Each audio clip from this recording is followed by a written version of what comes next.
Oh, finally getting around to this review of the Battle of Cedar Mountain from the Twin Peaks box, GMT Games 2014.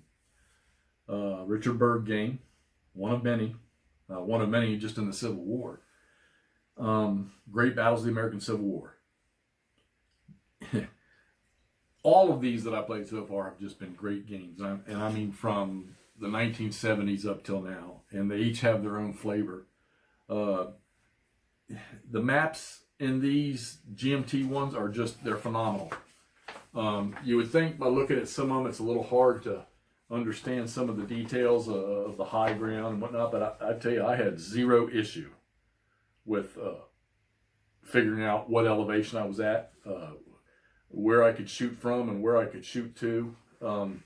These are very, very well designed maps. This is the southern part of the Cedar Mountain map. Of course, all the Confederates start down in this area here. But the battle itself was interesting because I haven't read too much about it, but from what I gathered, the Union, who was outnumbered, actually went after the Confederate soldier, or the Confederate Army, which was Jackson's corps, Ewell's and Winder's or Winder. I don't know. I haven't researched how that's said, but I'll say Winder's divisions. And of course, I don't know which way this thing went. I got to do some more reading on this one. I do know that in my playthrough, the Union just didn't stand a chance, and I never went on the offense with the Union.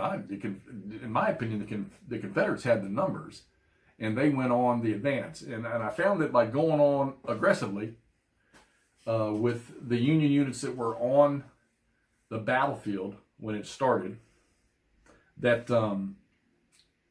they didn't really have much of a chance. I mean, yeah, die rolls affected, when you're firing and stuff like that, but just the numbers were too much. And the morale for most of the Confederate units were as typical. Their morale was better, as if they were more seasoned. And the Union troops, while they probably had the bigger numbers per regiment, their morales just weren't as good, although they did have a few that were pretty strong. So it was the two divisions of the 2nd Corps that were on the map fighting, and the 3rd Corps, and I think it was Pope, the Army commander, they don't arrive till nightfall during the fight. And of course, the scenario I played was ended at I think 23:45 or something that night, or I can't remember what time it was, but it got to, as you saw in the playthrough, the turn before their arrival, and there was not enough time for them to have recouped the victory point locations that they had lost to the Confederacy. So it was pretty much, in my fight, it was pretty much just a total wipe of the Union divisions. I think every brigade was combat ineffective, which, except for one, which that made one division combat ineffective, and the other division was not quite, because they still had four or five regiments that, while granted they took a few more casualties, they would have made that whole division. So the Union forces that were left as dusk started to fall, there was nothing they could do. It was so bad that I had Confederate cavalry just charging in on their left flank and just decimating what was left. They were already, their strengths of some of their cavalry was already down to 1 or 2, and the Confederate cavalry was barely touched. So yeah, I think the numbers are overwhelming. The freedom of the artillery in this game for the Confederates was Jackson being able to control or activate, all the artillery, or the artillery being able to activate with any division or any brigade within a division that it was part of, being able to be activated then. It actually gave them many more opportunities to fire. And granted, while the distance shooting is not going to be devastating, this another one of those games that yeah, you need strength losses, but you don't necessarily get the strength losses from fire combat, because actually it's the number losses are higher up the chart. You get a higher odds and higher dice rolls. But what happens is you disorder a unit, and then another unit fires into them as their disorder. They get another disorder, which those happen a lot. Then they start losing strength points because of disorders. They start retreating. You get the opportunities for rout, which we'll talk about that here shortly. The command in the game, so Corps Commander is, for the Confederacy, was Jackson, and he was the senior commander on the field. Now the Corps Commander, he can command units. He can also add to the initiative die roll. He can also add to the number of activations of his division. So if let's say Jackson had this one, I think it's called a command point, he could add an activation to one of his divisional commanders so that division got one extra activation. So I mean, so if you were using the activation chit draw for how many activations a division would get, or, well, I guess in this case it'd just be Jackson would get, he could add one. So if, let's say you drew a 2 for activation, and Ewell was within command range, he could add 1 and make Ewell's activations 3. And this worked so forth down the line for the division commanders, allowing their brigades, depending on what the division commander had for his rating, whether he was a +1 or +2 or -1, if his brigades are in command, within command range of him, he can add that to their activations. Okay. Also can be an ill effect if they're in command and he is a negative rated leader, like a -1. Then all of a sudden, if you have 3 activations, now all of a sudden they only have 2 because he's a -1. He's a poor quality leader. So I did have an initial struggle because I had early move forward, since he's already on the board. I had him move forward and hit the Union, try to hit the Union right, but then the rest of the corps, or the division he was part of, which was Ewell's corps, came in to the far right. So he was separated, and there were no that I could find any, being able to detach a brigade and attach it to another division. I'd like to think there's a rule for that, but I just didn't see it. Maybe I just didn't read deep enough, and I don't know. But that caused a few problems. Didn't matter, because once I got early, what would happen was I was using the standard 3 activations, which they recommend in the playbook, and I sent Ewell in an attack to see if he could break up the Union right, and he got decimated. He was pretty much worthless after that first attempt to hit the Union right. It didn't become, I guess the battle changed its tide, or got more flowing for the Confederate side once Ewell just pretty much crushed the left side of the Union line. They just destroyed the cavalry, got it out of the way. They were seeking victory locations to the bottom of the map, and Ewell swept in there and he devastated them. Then he started working on the division on the left side of the Second Corps. I think it was the first division and third. I can't remember, but he beat them to death. They put in their reserves, which I had a brigade in reserve in the center, and I moved them over to pick up that slack. Well, the problem is Winder's division in the middle of the battlefield, he was having just as devastating effect on the Union center as Ewell was on the Union left. So I mean, it just from start to finish, it started a little slow, but once Ewell got in close and Winder got in close, it was just flat out devastation for the Union. All right, so again, the game works off activation. You roll for initiative unless the rules tell you somebody particular has initiative. And at the start of a turn, the player with the initiative, he gets to choose which of his units he wants to activate. There's no draw on that one. He just picks out the one he wants, and he pulls that chit, doesn't put it in the cup. And when the turn starts, if he's got the initiative, he goes ahead and executes his movement and combat, whatever, with that chit that he drew. Then, of course, then all the rest of the chits are just drawn randomly out of the cup, and that's how the turns go back and forth. Which, that's a great system. It really is. I mean, that gives you your fog of war. You could be completely planning to do something with this one division or brigade, but you need that chit draw to happen, and it doesn't. And your enemy, they get a chit draw in that same area, and they do something that just completely screws up what your intention was, and now you got to change on the fly. All right, so to mix with the random activations, you have orders. The orders in this one are there are three types of orders.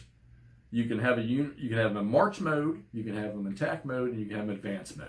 All right, so if they're in march mode, which like your reinforcements coming on, or units on the map can be put into march mode, they'll get the use of the road movement benefits, like a half on a pipe, per hex or something like that.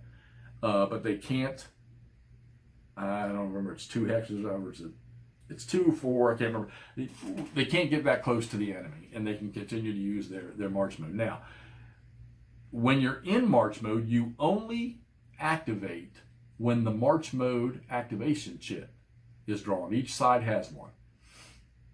And you can execute up to 4 activations in that one chit draw. So you got a reinforcement column coming in, and they come in on the march mode on turn 1. So the march mode chit gets drawn, and you move them in one movement segment. So 6 hexes, the column comes in. Well, then you can go ahead and execute the second one, and you can execute the third one, and then you can execute the fourth one. So you're getting like 4 activation phases, in a sense, in a row. There's a catch. For the first 2 activations, there's no fatigue for units in march mode. They don't suffer any fatigue. On the third activation, as long as they stay on a road and move, there's no fatigue.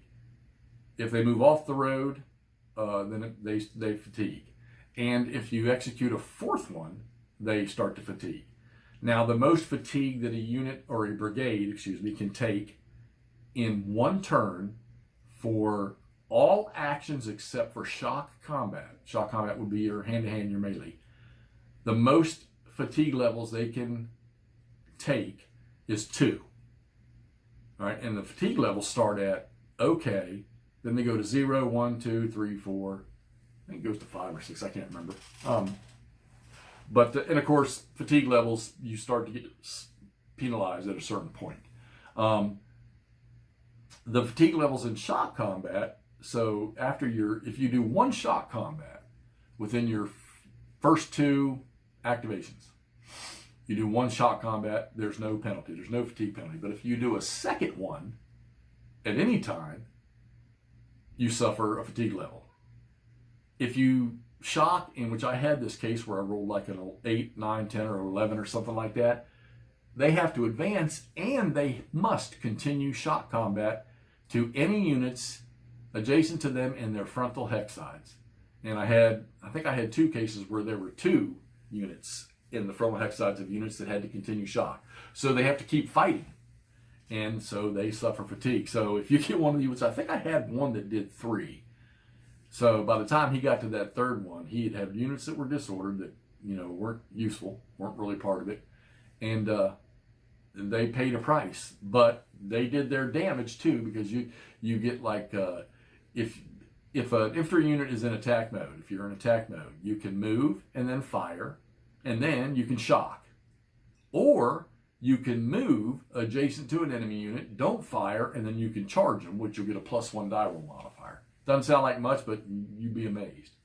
In advanced mode, you can either move or fire, and you cannot move adjacent to an enemy unit. If you start adjacent to an enemy unit, granted, you can move away. You're probably going to get fired at withdrawal fire if you do. Or you can just sit there and fire, or you can shock combat. It's just a normal shock combat, not a charge. March mode, you can't do any of that. March mode is strictly movement. So I guess the basis of an activation, like for an infantry brigade or division and a brigade, And of course, like I say, you move, it's one unit at a time. You do their, whatever it is you're going to do until you're done with them. Shot combat is saved till you've done all your move and fire. Shot combat, charge, whatnot. So if you decide you're going to fire, you fire. Whatever unit you fire at, he can return fire back at you. And any adjacent unit that is part of the same brigade that does not have an enemy unit in its frontal hexes, they can fire at you also. So you got to keep that in mind when you're setting up your attacks. Same thing works for shot combat. If you have a unit that is going to charge or shot combat another unit, and there's a friendly enemy unit beside the one you're charging, and he has no bad guys in his frontal hexes, they can defensive fire before melee along with the unit that is getting shot or charged. So you got to keep that in mind too. So artillery fire, they can fire right off the bat during an activation. Artillery can move and fire or fire and move. There's a penalty on the chart if they fire or they fire and then move or move and then fire. They only get 4 movement points, and of course they're going to suffer a penalty for shooting after they move. I think it's like a -2 DRM. And let me tell you, it's hard to hit with artillery, but you do get a lot of possible disorders. You'll get for a 1 to 2 strength artillery fire at so many hexes or whatever, you might roll where it's a D-2, which means that the unit you hit, you didn't damage them, but they have to roll for disorder with a -2 on the die roll, and that you compare that against their morale level or their cohesion, and that's how you determine whether they're disordered or not. So you find during the play of the game that a lot of the units are disordered. So, all right, what's the problem with that? Well, disordered units can't move adjacent to an enemy. They're penalized when they fire of any form. So, and you figure if they get hit again and suffer a second disorder, there's the potential for them to lose 1, 2, 3 strength points in that second disorder, depending on what causes it. And that's probably the most interesting thing about that chart is what they call, and of course I don't have it in my hands, it is called the second disorder table. All right, I've got that right here. The second disorder table, and down your left side it has all the different events that if a unit suffers a second disorder, here's the penalty. And let me tell you, some of these can get pretty severe. So you got a unit that's disordered, and he gets fired on. So you go over here, and he suffers a disorder again. So on the fire table, he loses 1 strength point, and he retreats 1 to 2 hexes. Okay? It's already disordered, so there's really nothing else you can do. But then you'll get these ones down here where they have to roll, like, let's see, adjacent unit beside them routes, which we'll get to that in a minute. So now the guy beside, he has to roll. If he passes, he loses a strength point, then he retreats 1 to 2 hexes. If he fails the cohesion, he routes. All right, so you've got 3 forms of morale or cohesion. Normal, they're on their full strength side, regardless of how many strength point losses they have, unless they go brigade combat effectiveness. If a unit is less than more than 50% of its original strength, it is ineffective. For a brigade to be that way, all the regiments have to be like that, or all the regiments in the brigade are disordered, and then that brigade is ineffective. Now, granted, you can rally those disorders, and then your brigade effectiveness comes back, but it's all done in a certain phase. So, you might have your brigade might be brigade combat ineffective because everybody was disordered, and then a leader rallies in a phase, but they're still going to remain brigade combat effective until you get to that phase where you determine all that stuff.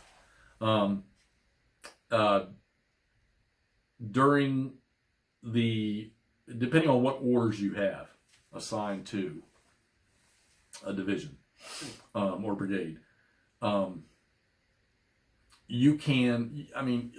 you may decide, let's say you have 6 regiments, okay, in this brigade, and they're activated as part of the division. They're going to do their thing.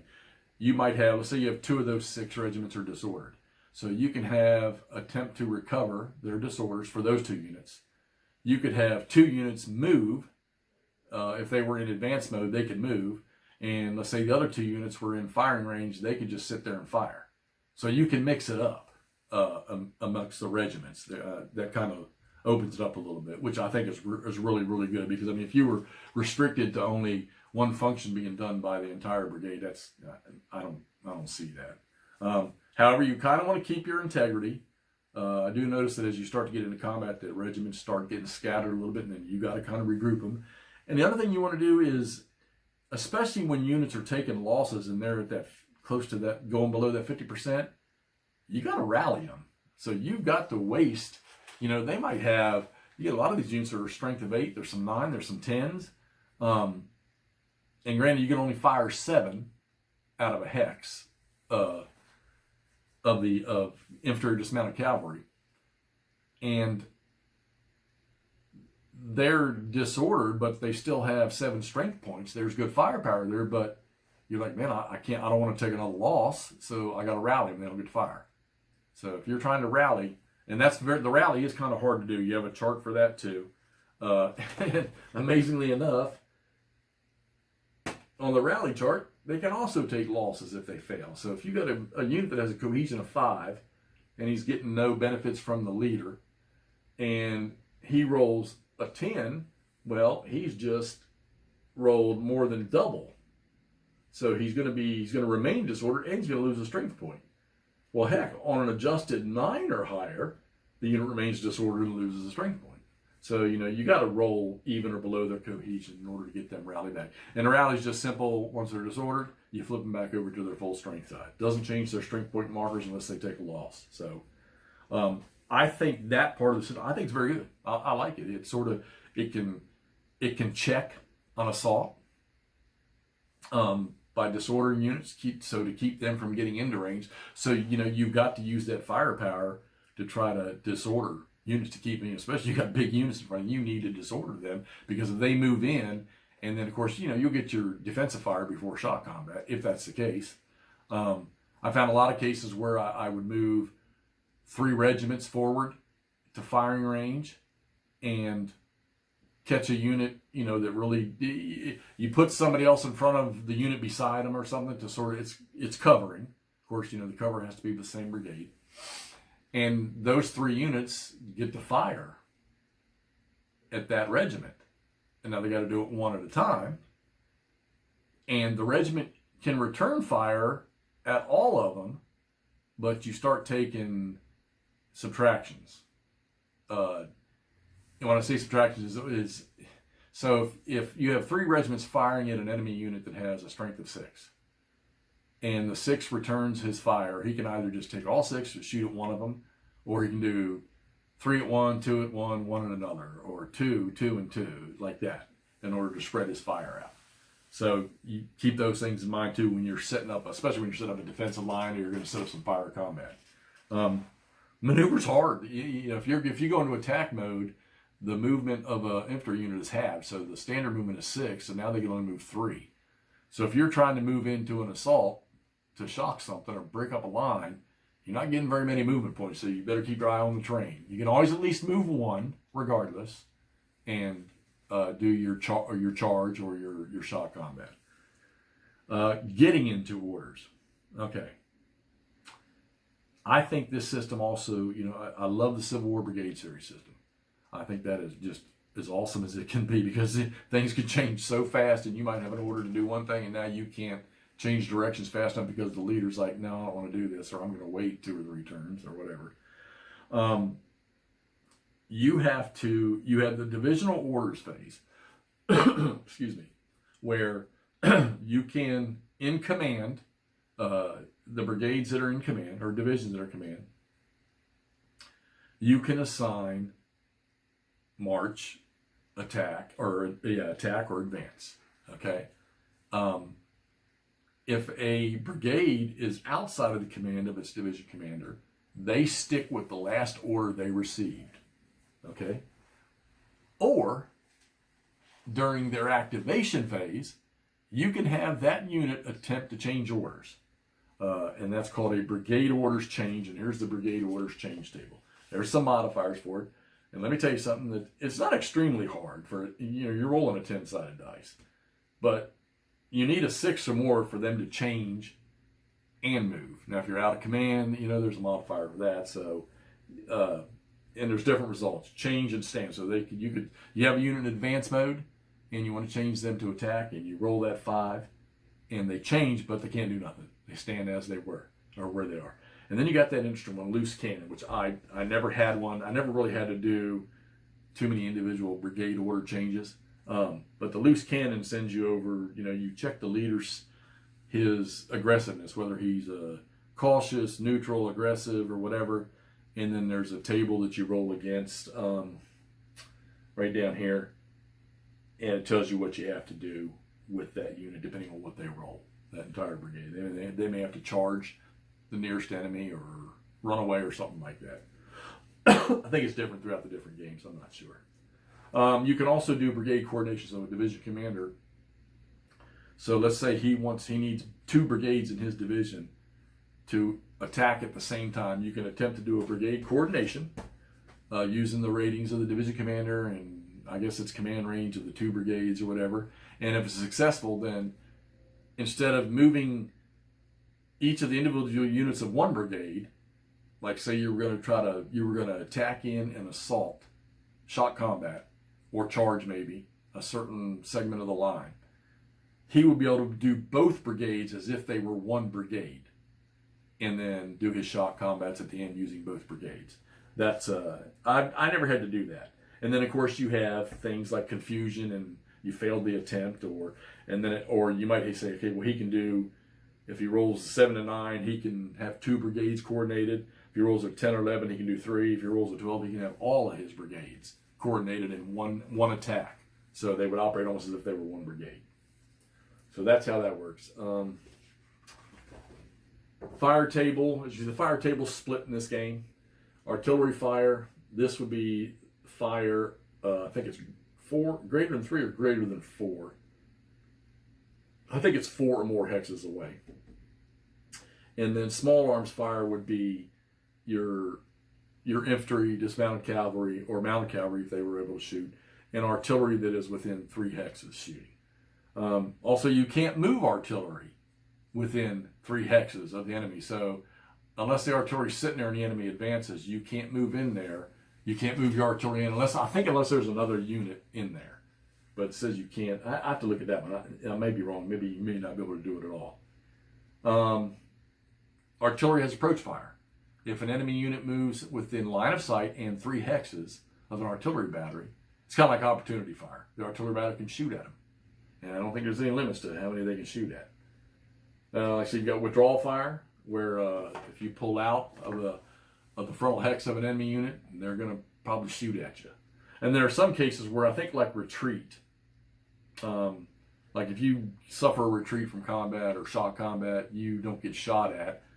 In the first hex you retreat into, first off, the unit that assaulted you, they cannot shoot at you with retreat fire or withdrawal fire. The first hex you move into, you cannot be shot at. But any additional hexes, if they're in the frontal hex of an enemy unit, they can shoot at you. So you can get some cases. I'm trying to picture the salient at the Culpeper Courthouse, Culpeper Battlefield, or Spotsylvania, I'm sorry. And think, well, why nobody's ever made a game on that one? I'll never know.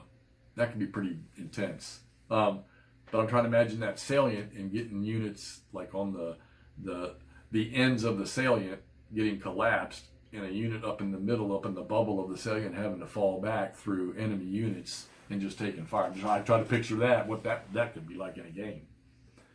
Let's see.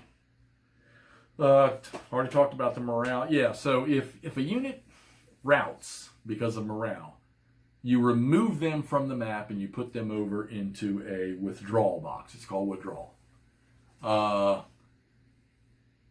And then you can recover them back into the game, similar to the brigade system of the GMT's brigade system. So the unit would be on its disordered side, and again, you would try to roll for recovery to bring them back in. And if you can bring them back in, they come in somewhere near their brigade commander. There's so many hexes you got to be away. It's not too bad. It's not too stringent. But that's how they come back into the game. That's how you recover from rout. I guess what that is so that the map stays a little cleaner. You don't have cluttered routing. It's like I remember Terrible Swift Sword having half a division routed, and I got these units all flipped over on their routed side all over this one section of the battlefield, and it can almost be kind of hard to look at, trying to decipher who's still good, who's not. These games don't play, in my opinion, anything like Terrible Swift Sword, like that series does, with the exception of you have weapons types, and they have ranges, and they get modifiers for the ranges. And in this game here, it's die roll modifiers. For like example, a 12-pound howitzer shooting at a unit that's 1 hex away. So it's 1 to 3 hexes that you artillery shoots on the small arms table. They get like a +4. That's the biggest one in this game. So it's pretty devastating. Now, I remember the rifled musket, I believe? The Army rifle that they had, the R in the Terrible Swift Sword series. It could shoot 5 hexes. Right? These can shoot 5 to 7, but they start taking a minus at 3, 4, and 5, minus die roll modifiers. And if you got a 1 or a 2 strength unit, the odds of him hitting anything at 5 hexes are slim. But you never know. It doesn't hurt to roll. But you have to watch out for ammo, which, by the way, I don't think I see that on here. Let's see. No, I know there's something for it. Oh, artillery. If the artillery is marked as RF, they can use rapid fire, which means you're going to fire them. They fire once, they can fire immediately again a second time. But they take ammo loss or ammo depletion. Yeah, I've never had that situation. I need to look at it, but they suffer something for doing it. So in infantry, there's no supply wagons in this game. So, and I don't really think they really take that too deep. I'd have to do some more looking. I never had any cases though where I had to use that. I'll have to do some digging. It's been about 2 weeks since I put the game away, so I'm just finally getting around to this review. All right, shot combat. So hand-to-hand fighting. We're going to melee. So you have a procedure. It's got like its own sequence of play right here. You designate all the targets of the shock and charges. You perform a retreat before shock if you want to have somebody retreat, which read those rules because certain units cannot do it, okay?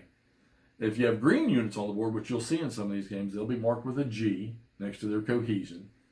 You have to roll for their commitment, okay? And I believe that's on both sides. Then you have, the attacker, he has to roll to see if they'll even make the charge, if they're green.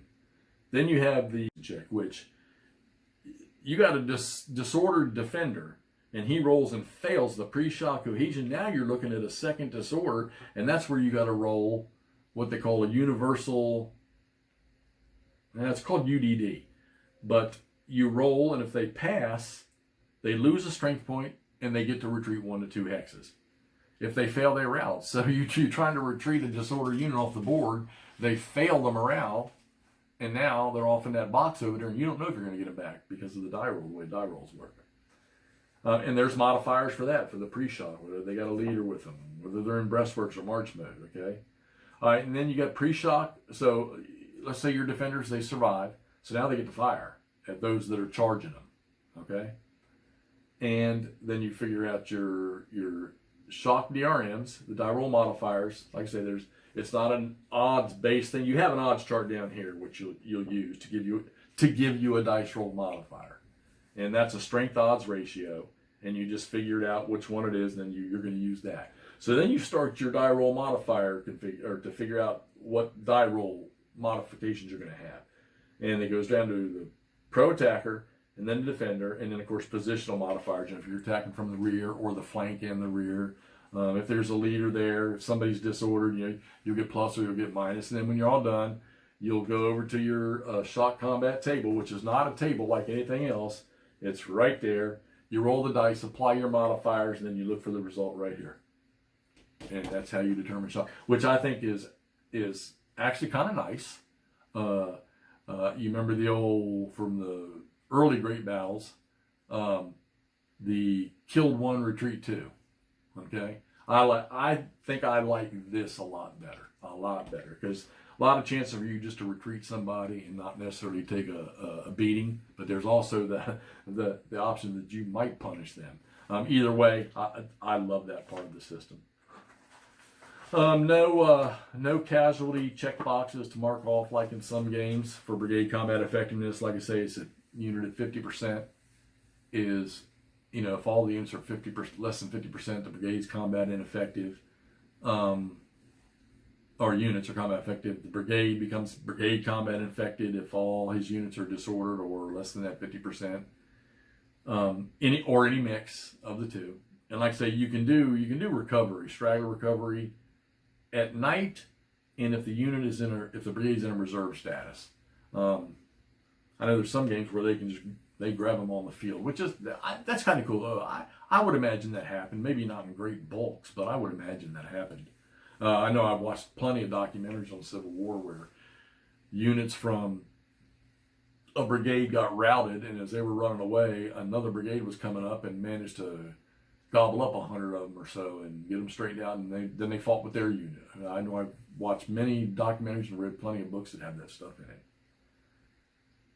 So the game plays a little slow once you adapt to the system. I noticed I got a little quicker as I went on. Once units start to become ineffective, or there's just not as much power in them, you're mostly moving them and not necessarily engaging them, because you don't want to get a bunch. Because most of these games you get victory points for how many brigades are combat ineffective, how many divisions are combat ineffective. It's not just victory locations. And I don't think I've seen one yet where you count casualties that I know of. That would be kind of hard to do. I think that's why they do it with the combat effectiveness stuff. So, like I said, the Union, this was an overwhelming victory for the Confederacy in the game, because they had all but one victory location, and they were getting ready to take it, so it didn't matter. And they had 3/4 of the Union that was on the board were ineffective. So that was major points right there. I think it was a 32-8 difference, or 32-4. I can't even remember, like an 8-1 difference. So even though it's a little slow, these are great games. Maybe I'm biased because anything Civil War at this level, tactical level, regiment level, which all of the GBA CW ones are regiment level games, I love them. Some of the maps on some of the old ones I'm not real fond of, but for the most part, I would say 99% of these games, I love the maps. I love the play. I would probably play those nonstop, but every now and then I need a switch. And as I'm giving you this review on the table, which you probably can't see, but you can see my other reviews, I'm playing Dark Valley right now. And over that way on another table, I'm going to play the Eastern Front of the Great War in Europe. And I'm trying to figure out a one-map game that I can set up on a table I have out in my front room. It's ready to go. I finished up a game out there. I finished up Chickamauga out there a while back, and I haven't put another game out there because I was trying to learn this one here. So if I can answer any questions for you, or you just want to ask me a question about the Great Battles of the American Civil War series, I've just come back into gaming over this winter, thanks to not doing anything else, not going out and playing golf or anything. So, and then of course the COVID crisis comes in here, and when I'm at home, if I could work, and I can work remotely, but the times that you're not working, this was perfect for me. So if I can answer any questions, or you want to see a particular game from the Great Battles of the American Civil War, MMP Civil War Brigade series, I haven't got into. I've got all the RSSs, and I've got all we'll just say the special ones, which I'll show you all later, that are still in shrink wrap. But I'm sure most of you gamers know which ones I'm talking about. They're like I guess they're the holy grail of these types of games. They're not as old as the old GBACW, some of those old SPI and TSR ones, but from what I gather, you know, I didn't even know they existed until I came back to gaming, but from what I understand, they're the trilogy. So, and I've got them still in shrink wrap, and I'll show them here eventually. But I have all of those series games. It took me a while to get them all, but I've got every one of them in the Great Battles and in the Civil War Brigade series and the RS series and the other one. And then I got a bunch of World War II, World War One, a lot of Napoleon. I've got the Napoleonic Brigade series from MMP. I don't have the 2 free print and play ones, but I have the 4 that were boxed. The series of games that I want to get into up there as part of the Great Battles is the 3 that Richard Berg made when he was with, was it Simulations Design? He's got the first edition Dead of Winter. He's got First Blood, which is Manassas. And I had the Cedar Creek one, Guns at Cedar Creek out. The counters in it, though, those were useless. Thank God I found somebody online that made new counters, and I did my first little print and cut to cardstock chipboard, and not too bad. Boy, that takes skill, and I'm getting older and don't see very well trying to line the fronts and backs. So if it was just front side counters, I'd be golden, but it's not the front and backs. And I'd actually started to play that. But I think of all the games in the series from the 70s till now, which I think the next one coming out is the P500 for Into the Woods. I believe that's Shiloh. I have that one pre-ordered, so I can't wait to get my hands on that. Added to the collection. But those 3 games, when he was a Simulations Design, I am seriously interested in playing those. Like I said, I had the Guns of Cedar Creek on the table and was starting to play it. That detail's phenomenal because it is that, what do they call it? It's called the TCT, where you might tell, okay, this unit's going to move. Then you get to roll to see if you get to go again. Okay, we're going to have this unit over here rally. Then you roll again. If you win it again, and there's a table that tells you, okay, let's have this artillery unit fire. And it just goes back and forth. Now, you can bet that that's a long time to play that game.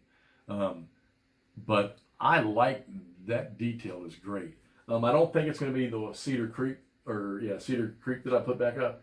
I might try the first Manassas one, and they're big games in very small boxes. Or I might try the original Dead of Winter. And then, of course, I have the last Dead of Winter sitting right there, too. I'm going to get to the 3 Days of Gettysburg. I've played quite a few Gettysburg games. When I came back to gaming here this winter, I opened up my closet door and I said, "Oh, Terrible Swift Sword. Let's pull that out and play it." And since I got that out that day, now I have this big, massive table. I got a table over there. I got a table out in the front room. I got a table over there. I got a breakfast counter that I can put games on out there if I want to. So I've got the room to play them. I'm going to do it. I don't worry about no animals or pets in here messing this stuff up. And I'm going to play as much as I can and get as much video out to you all as I possibly can. All right, so once again, thanks for watching. If there's, like I said, if you have any questions or if you liked it, click like. If you want to keep up with what else I'm going to be doing, click subscribe. And I promise you'll see more. You're going to see updates on the Dark Valley here shortly again. Anyhow, I'm Quota, and this is Hex to X. Talk to y'all later.